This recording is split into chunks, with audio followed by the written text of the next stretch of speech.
Alright, hello everyone, and welcome back to Ventures Elsewhere Reviews, the spoiler-free book review show. Today I'm here with one of the books I've been most hyped for since its announcement. This was a level of hype that was on par with when I saw Aberration announced. This is how hyped I've been for this one. This is Sealed in Blood by H. Ferdowsi. I hope I'm saying that one right. Apologies if I'm not.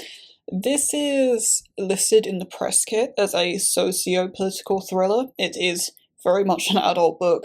Goodreads says this is 323 pages. It is self-published, and I read the ebook for this one. I mean, I think if you've been around here before, you know the drill by now. My overall impression in 3 words for this book: this was really hard, by the way. This one is raw, it's gritty, and it's poignant. There are a lot of characters in this book, so I'm not going to talk about all of them, but let's start with our main two. These are Gazel and Sepeder, I believe. There are a lot of Iranian names, I don't know how these are pronounced. So our first character, Gazel, she is 23, thereabouts. I mean, both of the main characters are about that age, sort of early 20s-ish. Gazel is a university student. She's doing computer science, I believe. She's a coder. She's developing an app. She's quiet, she's shy, she's maybe a bit of a geek as well, maybe a bit more of a geek than that. She's very sweet, she's very sort of follow the rules and keep your head down, but that makes sense with where she lives and her particular living situation as well. She doesn't come from a particularly well-off family or anything like that, and you kind of just have to do what you're told.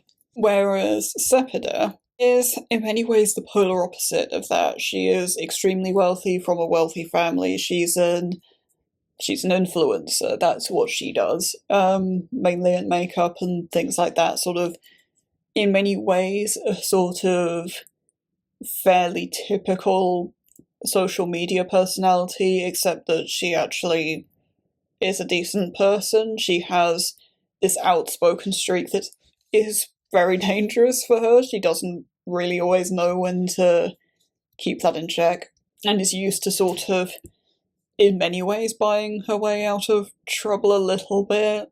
Not always, but there is an amount of that there. She's a bit speak first, think later, but she also is just quite a nice, quite genuine. She's just what you see is what you get, really. She's not the sort of stereotypical influencer who's really fake and really this or that. No, she's just that guy, actually. Very confident. And Sepeder has a couple of friends. She has Parissa and Puyan. They are engaged at the beginning of the book and marry, like, within the first couple of chapters. They don't play a huge role through most of it, but when they pop up, they're quite pivotal. Parissa is kind of this... she's just kind of a brat in many sort of a way. She doesn't really... she's one of those people who sort of thinks she's a bit invincible. And Sepeder can be a bit guilty of that as well earlier on, but Parissa's much worse. She doesn't really seem to believe that her actions have consequences in the same way, or if they do, then the consequences are fine, because, you know, eventually that will just affect other people more, or she'll do something that just ends up affecting somebody else more to sort of make her feel better about herself. She's not a very nice person, really. Doesn't really seem to care about other people very much at all.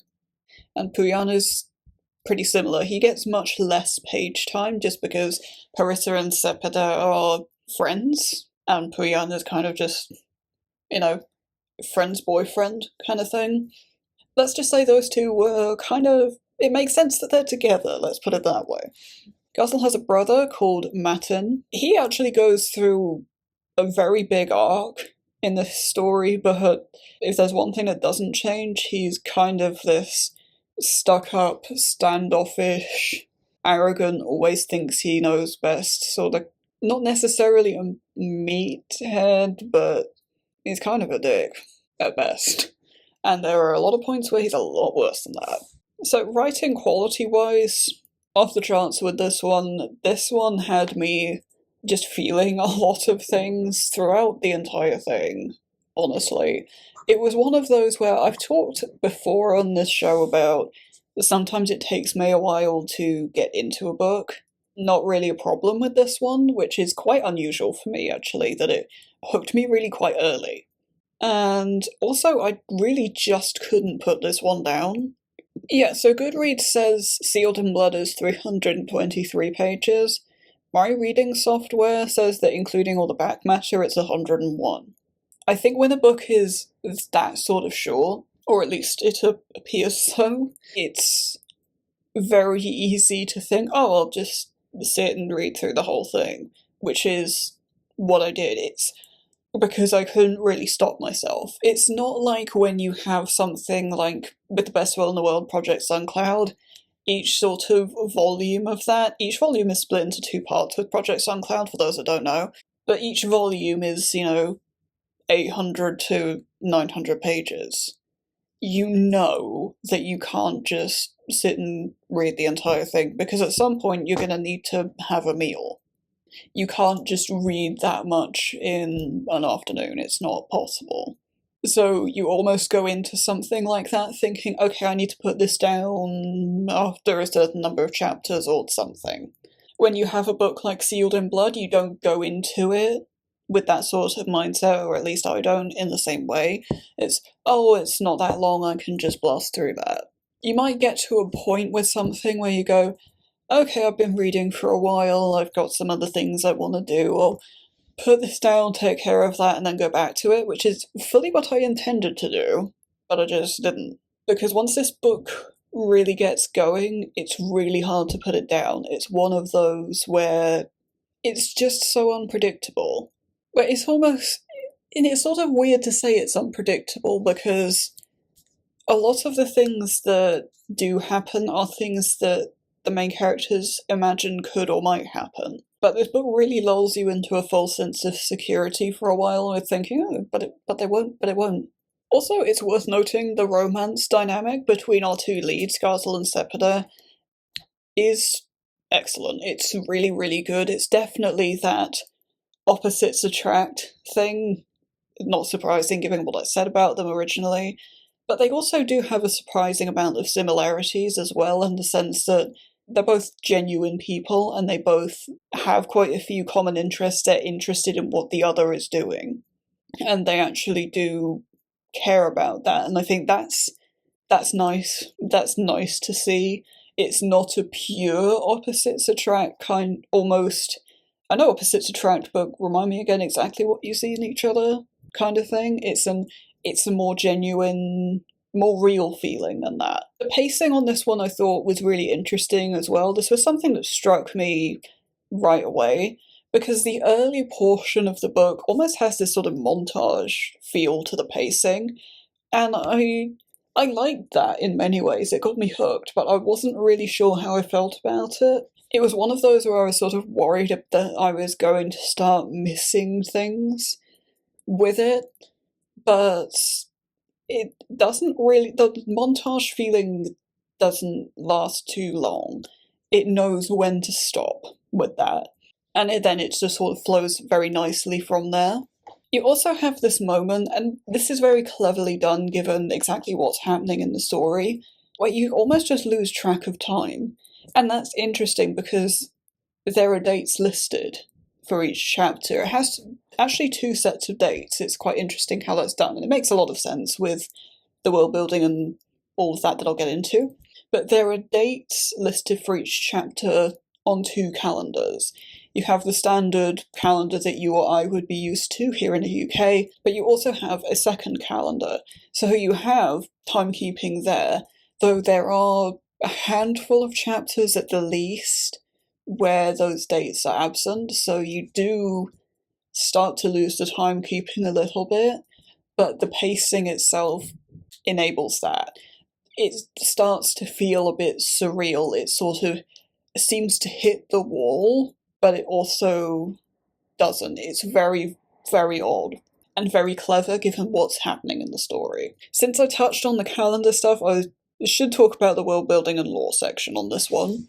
This book is set in Iran, and it's set from, I believe, 2021 to 2023. And I'm just going to pause for a second here. No politics in the comments. You will get banned. Don't test me. If nothing else, the situation is evolving extremely quickly. Between me recording this and me posting it, it could be in an entirely different position. This isn't the space to talk actual real-world politics. This is not the space for that. This is a book review show where we focus on, dark lit, sure, indie books, and spreading positivity. That's the entire point of this space, and all of my social media spaces. It's meant to be a positive space. It's a politics-free zone because, quite frankly, there's quite enough of that. There's quite enough negativity out there. So I'm not having it in this space, and that's kind of the end of it. It's just not the point of what we're trying to do here. We can talk about the book without talking about the real world politics. It's plenty possible to do that. If you want to talk about the politics and you want to have your opinions, by all means go ahead. I mean, we all do, we're human. I write political thrillers, of course I have my opinions on these things. That doesn't mean that every space is the space to have those sorts of discussions. Especially, the YouTube comments section of some random video. Anyway, back to the book. If you know much about, 2020s Iran, the themes in this are not particularly surprising. Oppression, revolution, and women's rights. But this isn't handled necessarily in the way you'd typically expect, because it's not this sort of, it is and it isn't this sort of big sweeping look at people's situation and people's lives and how these things ruin people's lives. The vast majority of it is framed very intimately. It's very intimate framing, it's very personal. And seeing it like that, I think makes it more swallowable, it makes it more personal, it feels a bit more grounded, because it's easy for politics to feel like it's over there, and oftentimes it's not, it's actually right here. So I really appreciated that for a story like this, that's so personal, that's so character driven, and tackles a lot of politics and all of that to bring the two together the way it does. I like the way it's done, I like the take on it here.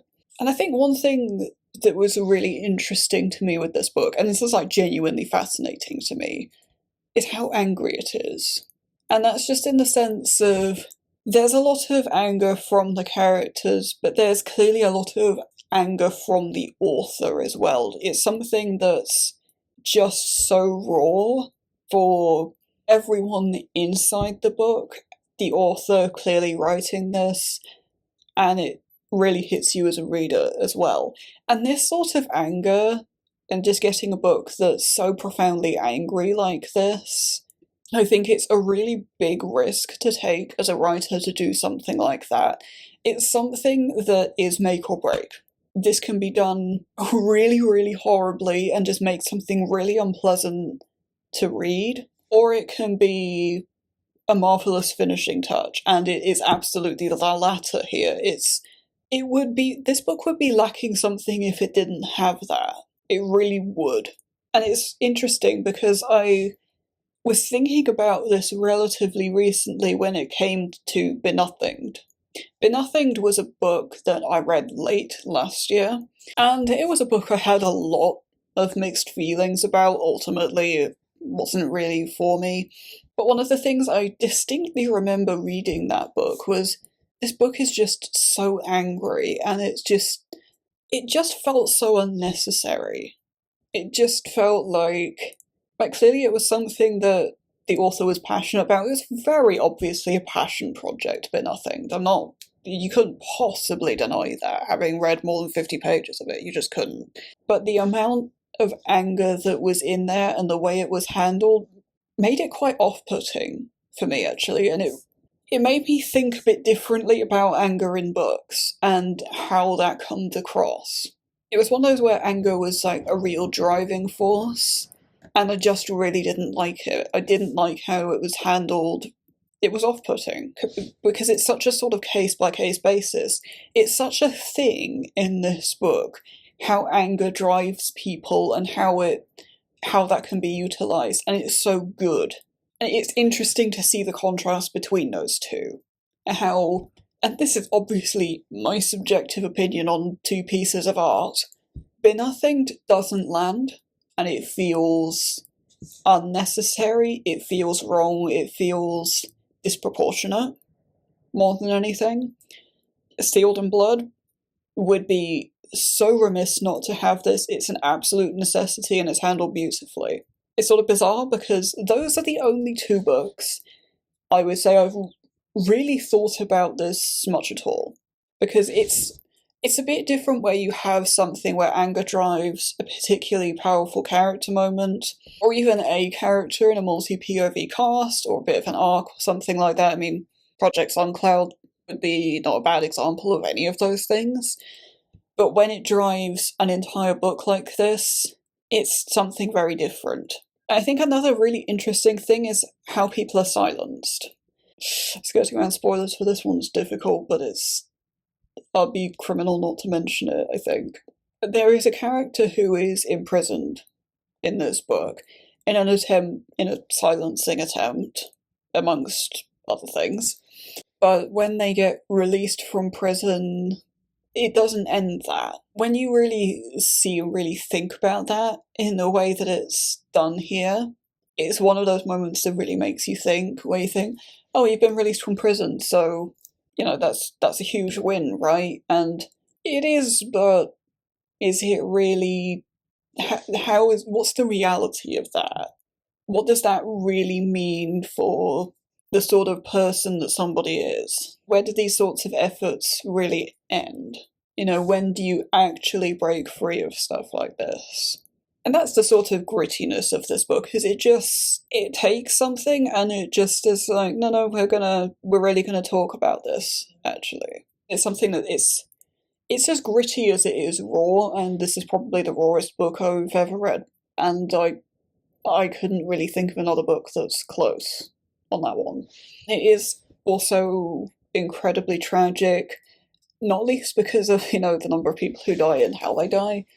But, you know, that's not the most tragic thing about it. It's how people change and how people get broken as well, and how one person's experience affects other people for better and for worse. And the tragedy of that and how raw it is something quite special, I think. What's also worth noting with this one is, I talked a bit about the romance dynamic before and opposites attract and all that, but it's also interesting how complicated that romance gets at various points.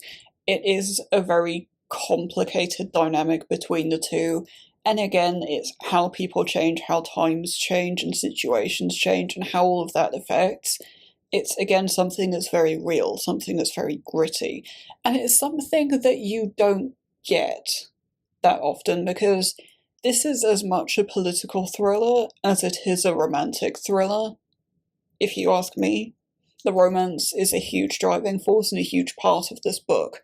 Seeing how these things aren't detached, how these things are so closely linked, and not least because of the setting and all of that, how complicated all of that gets at different points, that was something that felt quite unique.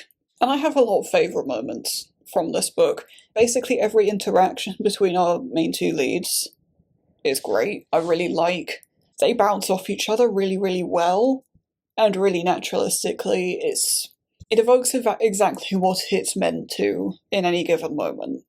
Also, the protests are like really interestingly done, because the chaos of such things is really harnessed. Also, the entire ending sequence, there's a lot going on, and there's a lot of things that are handled with a lot of care. There comes a point where there's just an undertone that doesn't go away, and I like how that carries through everything, even the POV switching, even though it's such an intimate character moment and character feeling. That was interesting to sort of see. favourite moments and art-inspiring moments almost always overlap big time. The protests and how evocatively they're written, I mean, it's pretty natural that they would come up. I believe that's what the cover of the book is, too. The cover of this book is beautiful, by the way. And also one of the really early moments where Garthel is mentioned to be wearing a cerulean dress. The way that's written and how evocative that is, that really captured my imagination. And to get one in that's that early, that's pretty unusual, actually. Getting really hyped up for a book really early, when it's sort of being announced and it hasn't really even been finished drafting yet. I'm not entirely sure when in the writing stage this book was announced, but it was well before alpha readers were found or anything like that. When you get really hyped about a book that early, it can be kind of a blessing and a curse because your expectations are set so high. After a while, if you keep hearing about it and keep hearing about it, you're like, this is going to have to be really good for it to live up to all of that. This is one of those books that did. I was justified in my hype being at the same level as Aberration for this one. I don't think it's a surprise to anyone that this is a 5-star read. I mean, it's just a hell of a book. This is another really strong contender for Book of the Year. Early contender, but a very, very strong one. I fast-tracked this episode to get it out as close to release as I could. So, make an author's day, check the description, get your copy, get in early before this book blows up, because this book is insanely good. That is about everything for this episode. If you are a fellow author and you would like to send me an ARC, there is a cheat sheet right at the end of this video. Bear in mind that is not comprehensive, so you might want to head down to description and take a look at the time-stamped introductory video to AER. There should be just about everything covered in that you would want to know, and the sign-up form is also in the description. That's about everything, so until next time, have a wonderful rest of your day, and happy reading.